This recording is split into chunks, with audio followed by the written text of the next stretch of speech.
مختصر سے وقت میں دو چار گزارشات اس حوالے سے عرض کرنی ہے کہ حضور کی آمد کا مقصد کیا تھا، حضور دنیا میں کیوں تشریف لائے؟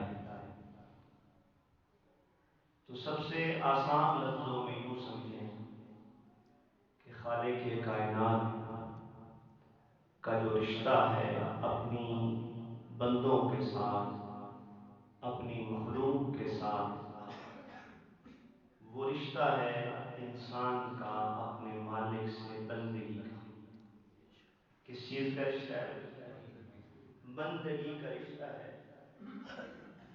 حضور اس بندگی کے رشتے کو خالق اور مخلوق کے درمیان مضبوط کرنے کے لیے تشریف لائے کہ خالق کے ساتھ جو مخلوق کا رشتہ ہے یہ کمزور نہ پڑ جائے، یہ انسان اپنے آنے کا دنیا میں جو مقصد ہے اس مقصد کو بھول نہ جائے، اس لیے 1,24,000 انبیاء دنیا میں تشریف لائے، اور سب سے آخر میں ہمارے آپ کے ختم نبوت کا تاج رکھنے والے پیغمبر جناب حضرت محمد الرسول اللہ صلی اللہ علیہ وسلم دنیا میں آئے۔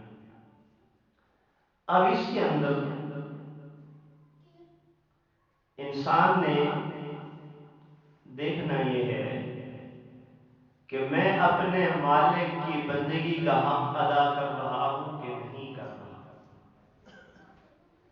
اور اگر کر رہا ہوں تو کتنا کر رہا ہوں، اور کتنا کمزور ہوں، اور کس محض تک مجھے کرنا چاہیے، یا درمیان میں کہاں کہاں مجھ سے کمزوری آ جاتی ہے۔ انبیاء دنیا میں معصوم تشریف لائے۔ نبی کیا ہوتا ہے بھائی؟ معصوم ہوتا ہے۔ انبیاء سارے معصوم ہیں، اور ہمارا پیغمبر تو امام المعصومین ہے، خاتم المعصومین ہے۔ تو خاتم المعصومین پیغمبر، امام المعصومین پیغمبر، آپ کے متعلق ایک بڑی مشہور حدیث آپ علماء سے سنتے ہیں کہ جب انسان اپنے خالق سے رشتے کو مضبوط کرنے کے لیے عہد کر لیتا ہے، پھر وہ اپنے عہدے اور مقام و مرتبے کو نہیں دیکھتا ہے، بلکہ اس کی نظر اپنے خالق پر ہوا کرتی ہے، اس کی نظر اپنے مالک پر ہوا کرتی ہے، وہ اپنے پیدا کرنے والے کو دیکھ رہا ہوتا ہے۔ اما عائشہ الصدیقہ رضی اللہ تعالی عنہ کی مشہور روایت مشکوٰۃ الترمذی شریف میں بھی آئی ہے، اما جی فرماتی ہیں ایک رات میری آنکھ لگ گئی، اور جس وقت میری آنکھ کھلی تو میں نے بستر پر دیکھا آمنہ کے لال موجود نہیں ہے۔ میں گھبرا سی گئی، پریشان سی ہو گئی، اٹھی، آنکھیں کھول کے دیکھا حضور کہیں باہر نہیں تھے، قریبی حضور سر سجدے میں رکھ کے اللہ کے سامنے رو رہے تھے۔ میں بڑی حیران ہو گئی، میں اپنی جگہ سے اٹھ کے نبی کے قدموں کے قریب جا کر لیٹ گئی، اور میرے لیٹنے کا مقصد یہ تھا کہ میں دیکھوں کملی والا پیغمبر اپنی اس بندگی میں کن التجاؤں سے اپنے رب کو پکارتا ہے۔ چنانچہ فرماتی ہیں جس وقت میں حضور کے قدموں کے قریب اپنا سر رکھ کے لیٹی تو میں نے کیا سنا؟ آمنہ کے لال فرما رہے ہیں پروردگار میں تیرا شکر اس لیے ادا کر رہا ہوں کہ تو اس لائق ہے کہ میں تیرا شکر ادا کروں، اور تو اس لائق ہے کہ میں تیری عبادت کروں، اور تو اس لائق ہے کہ میں تیری بندگی کروں، اور اپنی ساری امت کو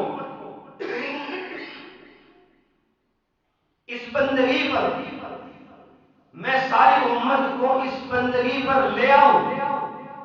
چنانچہ حضور گڑ گڑا رہے، رو رہے، اور رونا بڑھتا گیا، آنسو نکلتے رہے، آ کے میرا کلیجہ پھٹنے لگ گیا کہ آمنہ کے لال اتنے رو رہے۔ جب حضور نے سلام پھیرا میں نے عرض کی آقا آپ تو معصوم ہیں، آپ کو اتنے رونے کی کیا ضرورت ہے، آپ کو اتنا گڑ گڑانے کی کیا ضرورت ہے؟ آمنہ کے لال خاتم النبیین صلی اللہ علیہ وسلم پیغمبر نے فرمایا، عائشہ پتہ ہے مجھے، لیکن پتہ ہے میں کیوں عبادت کرتا ہوں؟ افلا اکون عبدا شکورا، میں اس رب کا شکر گزار بندہ بننا چاہتا ہوں، میں اس رب کا شکر گزار، میں اپنے رشتے کو مضبوط کروں گا، جتنا میرا رشتہ مضبوط ہوگا میں اپنی امت کے رشتے کو مضبوط کرا سکوں گا، اور اگر میرا رشتہ بھی مضبوط نہ ہوا تو میں اپنی امت کے رشتے کو کیسے مضبوط کراؤں گا؟ اس لیے آمد مصطفیٰ کا مقصد یہ ہے، کملی والے پیغمبر اس لیے دنیا میں تشریف لائے کہ یہ انسانیت جو بیچاری در بدر پھر رہی تھی، ٹھوکریں کھا رہی تھی، رب سے دور تھی، اللہ کے محبوب پیغمبر ان کو جگہ جگہ سے کاٹ کر ایک رب کے دروازے پر لے آئے اور در دکھایا کہ یہاں جھکنا ہے، یہاں سے مانگنا ہے، یہاں سے ملنا ہے، یہاں حاجتیں رکھنی ہے، یہی مشکلات رکھنی ہے، یہی دعائیں مانگنی ہے، یہی سجدہ کرنا ہے، یہی در عبادت کے لائق ہے، یہی در سجدے کے لائق ہے، یہی در جس سے مانگنا ہے، اس سے ہٹ کر کوئی در نہیں جہاں سے تم مانگو، اس سے ہٹ کر کوئی جگہ نہیں جہاں تم سجدہ کرو، اس سے ہٹ کر کوئی مقام نہیں جس مقام میں بندگی کے لیے اس خالق کو چھوڑ کر تم غیر کے دروازے پر جاؤ۔ اصل یہ در ہے، اور اس در پر لانے کے لیے آمنہ کے لال نے اس دنیا میں آمد ہوئی، اور حضور نے اتنے مصائب اور مشکلات کو سہا، برداشت کیا، حضور کے صحابہ نے تکلیفیں برداشت کی، مقصد صرف یہ تھا کہ یہ بندگان خدا در در کی بندگی سے ہٹ کر ایک رب کی بندگی پر آ جائیں۔ کس کی بندگی پہ آ جائیں؟ اونچی آواز سے اللہ کی بندگی پہ آ جائیں۔ اور یہ درس سب سے پہلے انبیاء کو دیا جاتا ہے۔ کن کو دیا جاتا ہے؟ انبیاء میں یہ چیز سب سے پہلے بسائی جاتی ہے، دل و دماغ میں اندر اتاری جاتی ہے۔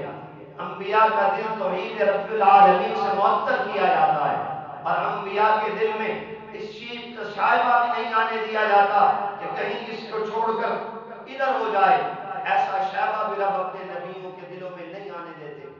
چنانچہ اور نبی مکمل پابند ہوتا ہے اللہ کے حکم، کیا ہوتا ہے؟ نبی پابند ہوتا ہے۔ یونس علیہ السلام نے قوم کو جب بے راہ روی کے عروج پر دیکھا، سمجھایا، قوم نے بھی سمجھنے کی کوشش نہ کی، عذاب سے ڈرایا، قوم بھی بڑی ضدی تھی۔ اللہ نے فرمایا اچھا یونس اس طرح کرو، ان سے کہو سیدھے راستے پر نہیں آتے ہو تو 3 دن میں تم پہ عذاب آ جائے گا۔ کیا ہو جائے گا؟ 3 دنوں میں تیار ہو جاؤ،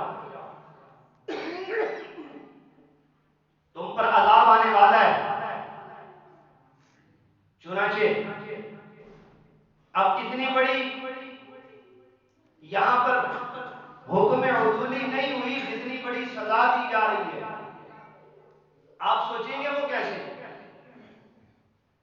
یونس علیہ السلام نے جب یہ بات رب کی آ کر قوم کو بتائی، بیوی سے کہا تم تیار ہو جاؤ، اپنے بچے کو بھی تیار کرو، اس قوم پہ 3 دن میں عذاب آنے والا ہے، ہم یہاں سے نکلیں۔ اللہ کے حکم کی آمد سے پہلے یہ تو آ گیا تو بھی عذاب آنے، یہ تو فیصلہ ہو چکا ہے۔ اب حکم کے آنے سے پہلے بھی یونس نے بھی بستی چھوڑنی ہے کہ نہیں چھوڑنی؟ سمجھیے، اس حکم کی آمد سے پہلے یونس چل نکلے، بستی چھوڑ دی۔ قوم کے لوگ بڑے سمجھدار تھے، ان میں سے کوئی بوڑھے تھے، انہوں نے جب سنا نا، انہوں نے کہا کہ یونس بھی چلا گیا، عذاب کی بات بھی کر گیا، تو انہوں نے اپنے سے پہلے قوموں کے قصے سن رکھے تھے، قوموں پہ عذاب آئے ہیں، تباہ و برباد ہوئی ہیں، عذاب سے بچانے والا کے بلاتے ہیں. چنانچہ قوم نے اللہ کے سامنے توبہ کر لی. کیا کر لی؟ توبہ کر لی. قوم نے توبہ کی، اللہ نے عذاب ڈال دیا. اللہ نے عذاب کو ڈال دیا. یونس علیہ السلام جا چکے ہیں، دریا کے کنارے پہ پہنچے، کشتی پہ سوار ہوئے، پیچھے مڑ کے دیکھ رہے ہیں قوم بڑی آرام سے بیٹھی ہوئی ہے. اب اس وجہ سے بھی نہیں آ رہے کہ قوم کہے گی تم نے کہا 3 دن تک عذاب آئے گا، عذاب بھی کوئی نہیں آیا. چنانچہ اللہ کے اس حکم کے انتظار میں رہے کہ اب میرے لیے کیا حکم ہے، اب میرے لیے کیا حکم ہو. جبکہ پہلے حکم کے آنے سے پہلے بستی کو چھوڑ دیا. جب کشتی پہ سوار ہوئی تو درمیان میں کشتی بھور میں پھنسی تو سمجھدار لوگوں نے کہا کوئی بندہ ہے جو اپنے مالک کو ناراض کر کے نکلا ہے، جو اپنے مالک کو، یہی میں نے بات سنانی ہے، قصہ سنانا مقصود کہ تم میں کوئی اس کشتی میں سوار ہوا ہے جو اپنے مالک کو ناراض کر کے لہذا وہ کشتی سے اتر جائے تاکہ باقیوں کی جان تو بچ جائے. یونس علیہ السلام نے کہا میں ہوں. انہوں نے بڑے سمجھدار لوگ، انہوں نے کہا نہیں آپ تو بڑے خوبصورت چہرے والے ہیں، بزرگ ہیں، اللہ کے نبی، آپ کیسے ہو سکتے ہیں. اب نبی کو پتا تھا، اندر سے پتا چل چکا تھا کہ میں کیا کر کے آیا. انہوں نے کہا نہیں آپ نے اتنے پورا ڈال دیا، پورا ڈالا یونس کا نام. حضرت انہوں نے کہا نہیں پھر پورا ڈال دیا، 3 دفعہ پورا اور تینوں دفعہ کس کا نام جناب یونس علیہ السلام کا. اب قوم کے کہے بغیر درمیان میں چھلانگ کیا لگا دیا، چھلانگ. کشتی بھور سے نکل کے کنارے پہ پہنچے. ایک حکم موجودی ہوئی اور وہ اتنی بڑی بھی، کتنی، صرف ایک ہوئی ہے اور اتنی بڑی بھی. وعدہ بھی عذاب کا کس نے کیا ہے؟ اللہ نے. اللہ نے عذاب کا وعدہ بھی کیا اور نبی، اس وقت نبی کا وہاں ٹھہرنا مناسب بھی نہیں تھا، وہاں ٹھہرنا مناسب بھی نہیں تھا. اس ایک چھوٹی سی حکم عدولی کی وجہ سے جو کہ بندگی کے دائرہ کار میں آتی تھی. بات سمجھیے، کس کے دائرہ کار میں؟ بندگی کے دائرہ کار میں. کہ یہاں بندگی کے دائرہ کار سے یہ بات نکل رہی تھی، اس لیے پکڑ آ گئی اور چھلانگ لگائی. آگے سے مچھلی نے منہ کھول لیا. وہ رب کا اپنا نظام تھا اور قرآن نے اس کی گواہی دی ہے. وَظَنُّونِ إِذْ ذَهَبَ مُغَاضِبًا فَظَنَّ أَن لَّن نَّقْدِرَ عَلَيْهِ فَنَادَىٰ فِي الظُّلُمَاتِ. اب ہم اندھیروں میں چلیں گے، بیوی بھی ہے، بچہ بھی ہے. جب کنارے پہ اتارا گیا، اب علماء نے یہاں یہ بات بھی لکھی ہے، کنارے پہ جب اتری تو بیوی بچے کو پانی پلا رہی تھی، اس کے ہاتھ سے گرا، وہ بھی دریا میں چلا گیا. وہ بھی دریا میں.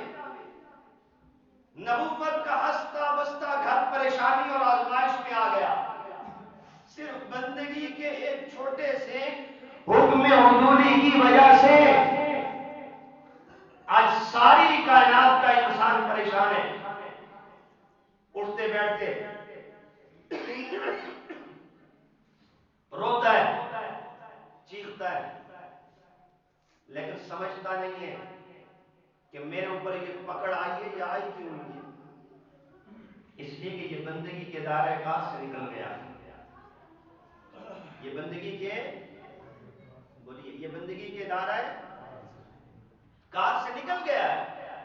اس نے بندگی کا حق ادا نہیں کیا ہے، اس نے بندگی چھوڑ دی ہے. جس کے لیے انبیاء دنیا میں تشریف لائے، اس نے وہ راستہ چھوڑ دیا ہے. اب یہ کہے گا میرے کنٹرول میں کچھ بھی نہیں ہے، میرے کنٹرول میں میری اولاد نہیں سنتی ہے، میرا بھائی میری نہیں سنتا ہے، میرے پڑوس میں میری عزت نہیں ہے، میرے محلے میں میری عزت نہیں ہے. یہ بندہ اس چکر میں ہے نا. کیوں نہیں ہے؟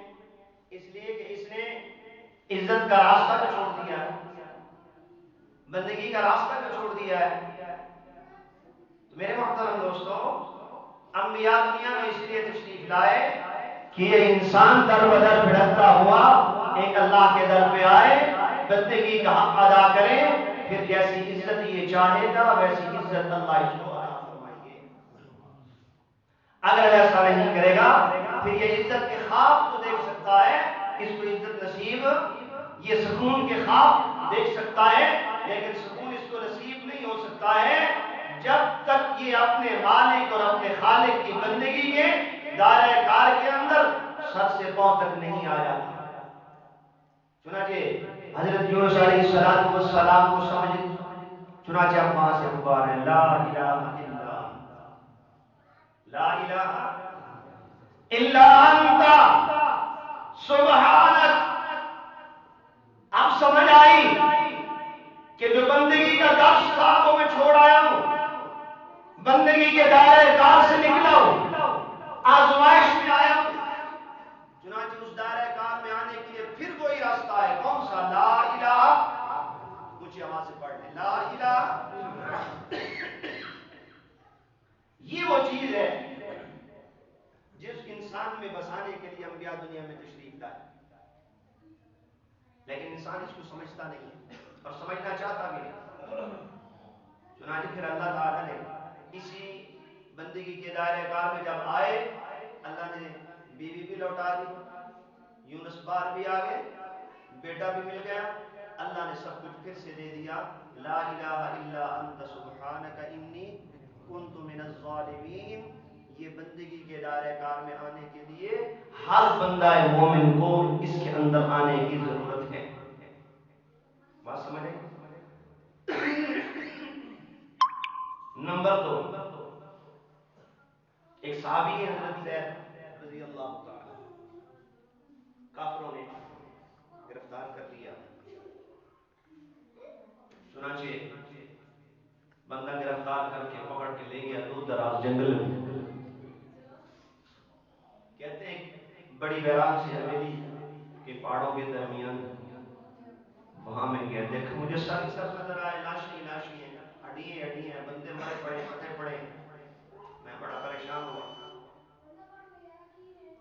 تو میں نے اس سے کہا کہ تو مجھے یہاں کیوں لایا ہے؟ توجہ کیجیے, تو مجھے یہاں مجھے کیوں لایا ہے؟ اس نے کہا یہ تجھے نظر نہیں آ رہا؟ سارا مجھے نظر تو آ رہا ہے.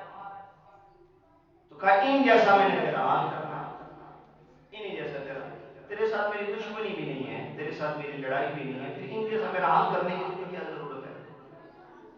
اس نے کہا میں تجھے کاٹوں گا اور تو نبی کا کلمہ پڑھتا ہے محمد رسول اللہ صلی اللہ, تیرے کاٹنے کی خبر جب تیرے نبی کو پہنچے گی تو اس کے دل کو تکلیف ہوگی, اس کے دل کو بس اس تکلیف پہنچانے کے لیے میں نے تجھے یہاں کاٹنے کے لیے لے آیا. حضرت زید کہتے ہیں میں بڑا پریشان ہوں, ادھر دیکھوں, کوئی راستہ نظر نہیں آ رہا ہے بچنے کا. اب کیا کرنا ہے؟ اب بجائے میں اب کیا کرنا ہے؟ کہتے ہیں میں نے سوچ کر میں نے اس سے کہا اچھا چلو ٹھیک ہے, تو تیرا دل ہے تو کر, مجھے 2 رکعت نماز پڑھنی, مجھے 2 رکعت. اس نے کہا یہ سارے 2 رکعتوں والے تو 100 پڑھ لے, ایرے کٹے پہن نہیں, چون والے نہیں, یہ 100 والے 2 نہیں 4 پڑھ. کہتے ہیں ٹھیک ہے. میں نے نماز پڑھی, سلام پھیرا, وہ تلوار لیے کھڑا ہے. اب حضرت زید کہتے ہیں میں سوچنے لگ گیا, میری زبان پر جملے بھی نہیں آ رہے. موت کو دیکھ کے کوئی یاد ہی, دعا بھی بھول گئی ہے. اور قرآن کی آیت ہے وَإِذَا سَأَلَكَ عِبَادِي عَنِّي فَإِنِّي قَرِيبٌ أُجِيبُ. کہتے ہیں مجھے ساری آیت بھول گئی, یاد ہی نہیں, ہر ایک لفظ اجیبو بس سب سے آ گیا, میں وہی پڑھے جا رہا ہوں اجیبو. میں اتنی دیر میں نے دیکھا اس آدمی کے سر کٹ کے وہ ادھر پڑا ہوا. میں وہاں سے دوڑا کملی والے محمد صلی اللہ علیہ وسلم کے پاس آیا. حضور نے دیکھا, حضور مسکرا پڑے اور مسکرا کر کہنے لگے زید یہ اجیب والا معاملہ تم مجھے سناؤ گے یا میں محمد تم کو سناؤں صلی اللہ علیہ وسلم؟ کہنے لگے آقا آپ ہی سنا دیجیے۔ فرمایا تو سارا کچھ بھول چکا تھا۔ جی یا رسول اللہ مجھے تو دعا ہی بھول گئی۔ یہ اجیب تو جملہ خالق کا ہے یا مخلوق پڑے جا رہی ہے؟ فرمایا در حقیقت تو اس دائرہ کار میں آ گیا تھا جس دائرہ کار میں رب لانا چاہتا تھا۔ تو اس دائرے میں آیا، رب نے تیرے اجیب کو بھی فیصلے کر دیے۔ بندہ اس دائرے میں آ جائے، پھر زبان سے جو بھی جملے نکلے وہ اپنی نیت ہوتی ہے، لیکن فیصلہ رب وہی کرتا ہے پھر جو بندہ چاہتا ہے، پھر جو بندہ چاہتا ہے۔ تو میرے محترم دوستو، انبیاء اس لیے دنیا میں تشریف لائے اس بھٹکی بھری انسانیت کو اللہ کے دروازے پر لانے، اللہ کے سامنے جھکانا، اللہ سے مانگنا سکھانا۔ بھائی کسی اور در سے نہیں جانا بلکہ کس کے دروازے پہ؟ اللہ کے دروازے۔ انبیاء علیہ السلام کی ساری زندگیاں اس کی گواہ ہے۔ حضرت ایوب علیہ السلام بڑا مشہور قصہ ہے، اور آپ بیمار رہے، سارا کچھ ہوا، آپ کی بیوی زوجہ بی بی رحمہ جس کا نام تھا وہ اکثر پریشان رہتی، تو ایک دن کہنے لگے رحمہ اگر تو بھی جانا چاہتی ہے تو چلی جا۔ حضرت بی بی رحمہ کہنے لگے ایوب میں تجھے چھوڑ کے کیسے جا سکتی ہوں، میں نے تو تیرے سنگ جینا اور مرنا ہے، میں تیرا سنگ چھوڑ کے کیسے جا سکتی ہوں، میں نے تیرے سنگ ہی مرنا ہے، تیرے سنگ ہی جینا ہے۔ تو بڑی پریشان روتی ہوئی گھر سے نکلی ہے، پیچھے سے ایک بڑا بزرگ شکل ملا، دیکھا کون کہ رحمہ کیوں رو رہی ہے؟ کہا تمہیں پتہ نہیں میرا شوہر بڑا بیمار ہے، کہا جاؤ تھوڑی سی شیرنی لے آؤ، فلاں ایک بزرگ ہے اس کے قبر پہ جاتے ہیں، وہاں جاتے ہیں۔ بی بی رحمہ بڑی خوش ہو گئی، شفا کی جگہ مل گئی ہے۔ لیکن اللہ اپنے انبیاء کی تربیت خود کیا کرتے ہیں، اللہ نبیوں کی تربیت دوڑ کے آئی اور آ کر کہنے لگی ایوب بڑی تو نے بیماری کاٹی ہے، دیکھ رب نے تیرے صحت کا بندوبست کر دیا ہے۔ کہنے لگی ایک مکھی کے برابر بھی شیرنی لے آ، تیرا شوہر ٹھیک ہو جائے گا۔ جناب ایوب کے کانوں میں جب یہ آواز پڑی، ایوب علیہ السلام تڑپ اٹھے اور روئے، اور رو کے کہنے لگے پروردگار میں بیمار پڑا رہا، مجھے اتنا دکھ نہیں ہوا، آج میرے ایمان پہ شیطان نے حملہ کیا ہے، آج مجھے بڑا دکھ ہوا ہے۔ رب میں نبی ہو کے تیرا در چھوڑ کے غیر کے در پہ جاؤں، پھر تیری مخلوق کو تیری بندگی پہ کیسے لے آؤں، تیری مخلوق کو تیرے دروازے پہ کیسے لے آؤں گا اگر میں اپنی سوا کے لیے غیر کے دروازے پہ چلا جاؤں۔ بس یہ تڑپ تھی اور یہ آواز اور یہ جملے نکلے انی مسنی الضر وانت ارحم الراحمین، پروردگار اب جو کرنا ہے تو نے کرنا ہے۔ بی بی رحمہ اتنا کیا کہ باہر نکلی ہے، جنگل میں لکڑیاں لینے چلی گئی۔ اللہ نے فرمایا ایوب گھبرا نہیں، اپنے پاؤں کے قریب دیکھا تو پانی کے چشمہ نکلا، فرمایا اس کو جو ٹھنڈا پیتے جاؤ، ہلکا جو گرم اس سے نہاتے جاؤ، اللہ نے پینے سے اندر کی بیماریاں دور کر دی، نہانے سے باہر کی بیماریاں۔ شام کو جب بیوی واپس آئی، دیکھا بڑا حشاش بشاش نوجوان خوبصورت، کہا میرے پاس مال بھی بڑا تھا۔ لوگوں نے یہاں یہ بات بھی لکھی ہے کہ اللہ نے بارش کی، کیا دی؟ بارش، بولے برستے ہیں نا، لیکن اس بارش میں ہیرے اور جواہرات برسے اور ایوب کے ارد گرد ڈھیر لگ گیا۔ اللہ اپنے نبیوں کی تربیت کرتے ہیں تاکہ نبی اپنی مخلوق اپنی امت کو راہ راست پر لانے کے لیے کہ کوئی کج روی اور کچا رستہ نہ دکھائیں۔ چنانچہ کہنے لگی، ایوب سے پوچھنے لگی میرا شوہر نہیں تھا ادھر بیمار پڑا تھا؟ حضرت ایوب کہنے لگا او میں مسجد کے جاؤں تو پھر رب نے مجھے شفا عطا فرما دی، میں ہی تیرا شوہر ہوں۔ تو میرے محترم دوستو، یہ انبیاء کی زندگیاں اللہ نے اس امت کے لیے نمونہ رکھی۔ تم بھی اپنی زندگی میں اپنے رب کی بندگی پر آ جاؤ، اللہ اس بندگی کے صدقے تمہیں عزت نصیب فرمائیں گے، پھر تمہیں یہ دنیا کی پریشانیاں چھوڑ جائیں گی، یہ تمہیں دنیا کے جو فسانے یہ چھوڑ جائیں گے، یہ دنیا کی ذلتیں چھوڑ جائیں گی، پھر جیسی عزت تم چاہو گے ویسی عزت اللہ عطا فرمائیں گے۔ شرط یہ ہے کہ اس کی بندگی کے دائرہ کار میں آ جاؤ، اس کے حکم کی تابعداری میں آ جاؤ، اس کی مرضی اور منشا کے مطابق آ جاؤ۔ جس درج پر جس راہ پر انبیاء کھڑا کر کے جانا چاہتے ہیں اس راستے پہ کھڑے ہو جاؤ گے، اللہ عزتوں سے نوازے گا۔ اس کی ساری کوشش کریں گا اور اسی کے لیے ہم دنیا میں ہیں۔ باقی کھانا کمانا یہ تو رب نے میرے بھائیوں مقدر اور نصیب کا ہے۔ زیادہ کمانے والا تھوڑا کھا رہا ہے، ایسا ہی ہے، زیادہ محنت کرنے والا تھوڑا کھا رہا ہے، اور بالکل نہ محنت کرنے والا زیادہ کھا رہا ہے۔ تو اس سے پتہ چلتا ہے کہ مقدر اور نصیب سے ہے، یہ کسی محنت سے رزق نہیں ہے، لیکن یہ جو عمل ہے انسان کا بندگی کا یہ محنت ہے۔ جتنی محنت کرو گے اتنا اللہ کا قرب نصیب ہوگا، جتنی محنت کرو گے اتنی اللہ کی رضا نصیب ہوگی، جتنی محنت کرو گے اتنا اللہ رب العزت کی رضا اور اس کی خوشنودی نصیب ہوگی، اور جتنا رب راضی ہوگا اتنی وہ آسمانوں سے رحمت کے فیصلے کرے گا۔ آج ہر بندہ پریشان ہے، کہتے ہیں ملک میں آگ لگ گئی ہے، یہ ہو گیا وہ ہو گیا ہے، یہ نہ رہا تو کچھ ہو جائے گا، وہ نہ رہا تو یہ نہیں ہوگا۔ ہم سارا سن رہے ہیں، چوتھا پانچواں دن ہے، کچھ بھی نہیں ہے، وہ خالق ہے تو سب کچھ رہے گا۔ یہاں سے انبیاء جیسی ہستیاں چلی گئی تو کائنات کا نظام رک گیا، یہ نہیں رکنے والا۔ بس ہم اپنی بندگی میں اللہ کی بندگی میں آ جائیں، اس کے راستے پہ آ جائیں۔ اللہ مجھے اور آپ کو عمل کی توفیق نصیب فرمائے۔ وآخر دعوانا